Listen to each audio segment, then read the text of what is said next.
সংসারে এমন কিছু মানুষ আছেন যাদেরকে আপনার ভালো লাগে, তারা আপনার প্রিয়। আমরা চাই ওনারা আমাদের কাছে থাকুন, আমরা ওনাদের কাছে থাকি।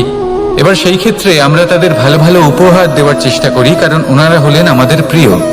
আর তার বদলে আমরা আশা করে থাকি যে ওনারা আমাদের একটু সম্মান করবেন। এবার এই মানুষজন যারা আমাদের প্রিয়, এদের আমরা একটা উপহার দিই। সোনা দিয়ে থাকি, আভূষণ দিয়ে থাকি, হিরে মুক্তো দিয়ে থাকি। কিন্তু যদি ভেবে দেখি, এই সবকিছুরই একটা মূল্য আছে।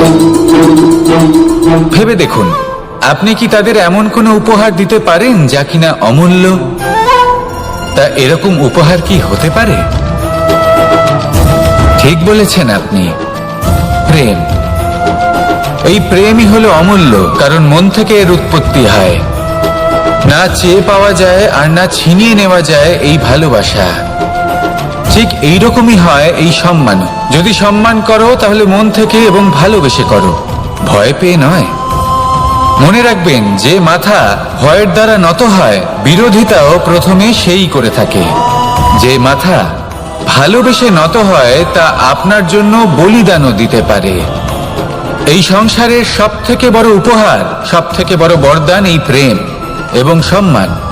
তাকে সম্মান করুন আর আমার সাথে ভালোবেসে বলুন, রাধা রাধা।